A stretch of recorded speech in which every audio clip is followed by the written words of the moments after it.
I actually think brands from coffee producing countries have a sort of interesting solution to that, because one is that they work very closely with the farmers. So they engage with them on a much more than superficial level, and they're able to tell sort of their stories and what's happening with them in a much different way than someone who just kind of parachutes in, buys coffee, and goes out. Welcome to the Daily Coffee Pro by Map It Forward, friends. I'm your host, Lee Safar, and this is sadly the last episode of our series with Matt from Blue Tokai. And we are talking about building specialty coffee brands in a producing country. In this episode, the final of the series, we're looking at asking this very important question that, again, I don't know why we haven't asked this question before on this podcast, but why aren't any of the big coffee brands from producing countries? Matt, why do you think that that's the case? Yeah, so it's a complicated question and something I've spent a lot of time thinking about. When I travel outside, I never see any Indian brands, but then now in India, there's a lot of, foreign brands are coming, coffee and I think ultimately it's tied to income. Coffee producing countries typically come from this area of the world where they've all been lower income countries. Coffee consumption increases with income. So even as India has become richer, now coffee consumption is increasing, but richer countries have considerably higher coffee consumption than producer countries. And so from that perspective, it does make sense that the big brands would be where the consumption is. But that kind of becomes a little bit, I don't want to say problematic, but it's right. Somewhat, yeah, maybe problematic because we know that the bulk of the monetary benefits from the coffee value chain doesn't happen at the farm level, right? Correct. The bulk of the economic benefits happen above the farm level. Yeah. And so then if all of the companies who are accruing those benefits are not in producing countries, then coffee producing countries could always be stuck in this low income problem. I mean, and like, I think it's interesting to compare it to oil, because there's this fallacy that coffee is the second most traded commodity after oil. That's not true. 11. But yeah, but like if you look at the oil, the countries that produce oil, they still maintain a lot of the wealth from oil within their countries. I mean, some countries don't do a very good job of spreading that to other people in their country, but at least that money is somehow within the country. And that doesn't happen with coffee. And so then what does that mean for a country that produces coffee? Then they're just kind of relegated to being a low value provider of input. And that means that there's not knowledge that goes into that industry. There's the money to sort of develop domestic talent and domestic brands doesn't happen. And I think it's interesting to see that reflected in like all the competitions. You almost never see someone from a coffee producing country win. I think just recently someone from Colombia, Brazil won, Brazil, Colombia first, and then Brazil. Yes, you're right. But up until that point, it's all been people from America, Australia. Western, and so you see that skill gap reflected in competitions. Like these are supposedly the sort of the best and brightest of the specialty coffee industry, and they're all from places that don't grow coffee. And so I was listening to your previous episode. And I'm sorry, I forget the guest's name, but she had said that in a lot of these markets, specialty coffee is kind of like with Miranda, the de facto, right? Yeah, with Miranda. Yeah, like customers don't care where the coffee comes from or how it's roasted because they expect it to be single origin and they expect it to be roasted well.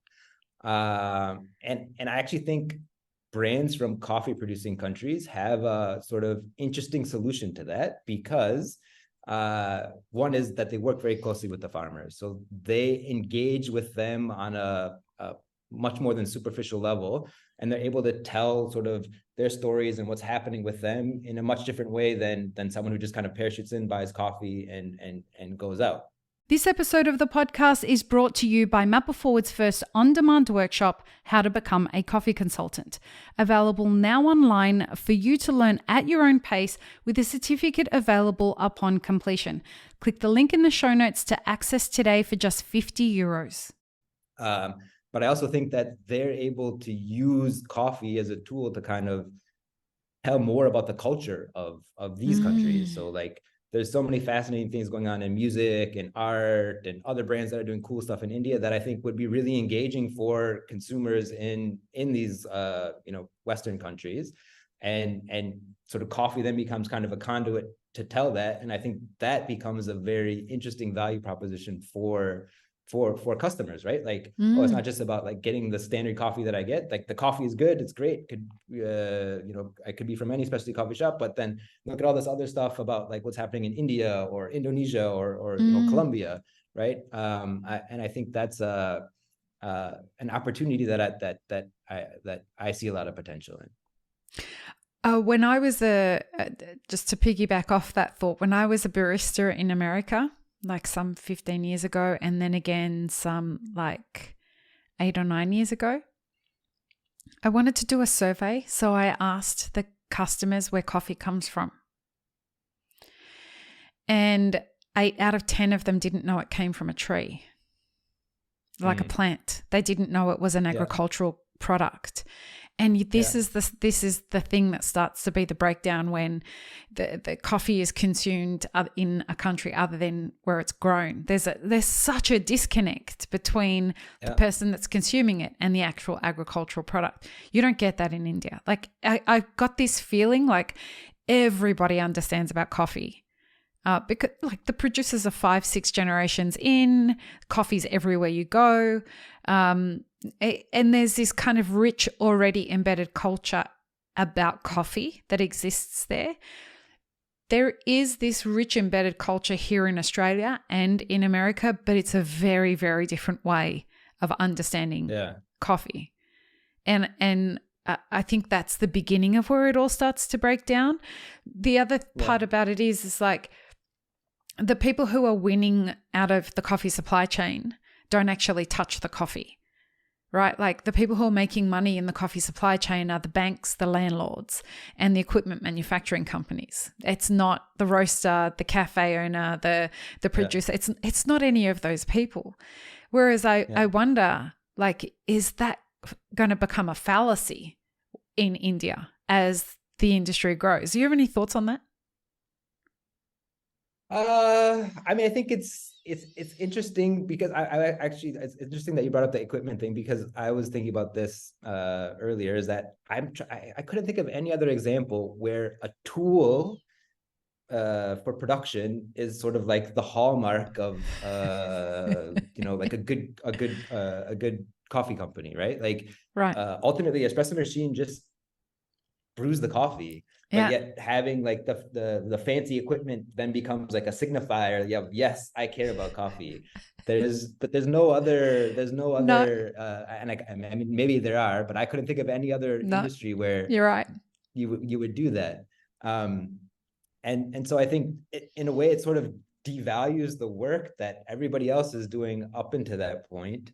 And I think especially for coffee producing countries, because they're at such a low income level, that missing out on that economic benefit is like that could be so much more transformative if some of that flows to coffee producing countries than if it just stays in places where the industry is already developed, right? I don't think that US or Australia or any of these other countries would really suffer if another 20 roasters weren't trained or another 50 master baristas weren't trained. But imagine if those people were, skilled up in some of these other countries and came to India, that would have a massive impact on the industry. If we were able to send some of our team members to become managers in the US, that salary alone would be supporting so many people back home in India. And it just could have such a great multiplier for the entire industry here. But I think customers would also kind of gain a lot from that, from what I was saying before, having a deeper connection to coffee rather than just sort of the farm name on the packet. What do you think happens as producing countries cultivate as they cultivate a coffee drinking culture and they end up consuming more of their coffee in country?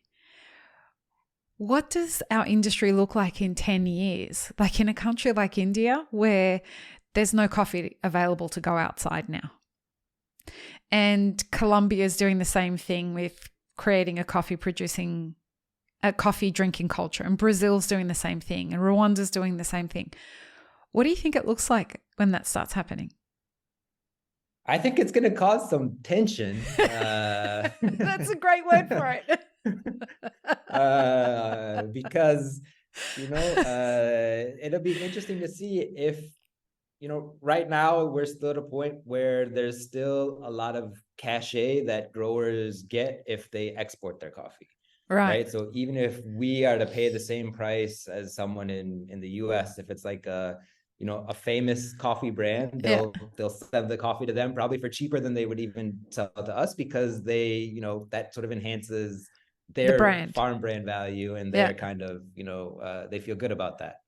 But I think as more, not everybody has that mindset. There's many more people who are happy to sell it to the local roasters, where as long, they're doing a good job with the coffee and they're presenting it well.